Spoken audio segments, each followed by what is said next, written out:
আজ 5 আগস্ট ভোর ঠিক 6টা বাজে। আমরা মংলার পথে, মংলার থেকে বেশি দূরে নেই।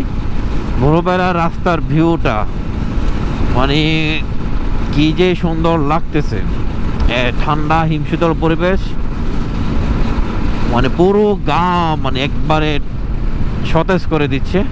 আমরা 9টা ভাগ এক সিরিয়ালে রাস্তা ধরে হেঁটে যাচ্ছি। আমরা হঠাৎ একটা ট্যুর দিলাম, যেহেতু 5 আগস্ট একটা জাতীয় ছুটির দিন হলো।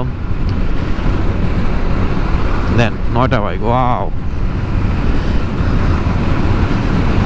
রাস্তার ভিউটা কি যে লাগে, কি যে লাগে। এই সকালবেলা মানুষ একজন দুজন করে রাস্তা বের হচ্ছেন, মানুষ তার নিজের কাজে বের হচ্ছে,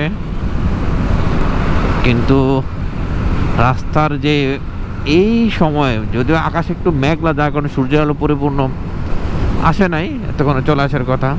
তারপরে দেখেন, ও রে, সব মাছের ঘের, বেশিরভাগই মাছের ঘের। চিত্রা নদী, সামনে চিত্রা নদী। আবার বাসটা আসতেছে। একবার এই বাসটাকে একবার ক্রস করেছিলাম, ওরা আমাদের ক্রস করেছে একবার, এখন আমরা ক্রস করেছে।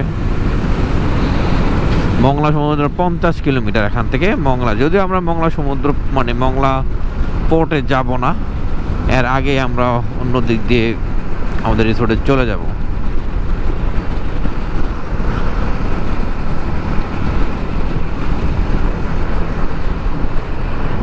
কেন্দুয়া নদী, চিত্রা নদী, কিন্তু এত নদী এখানে,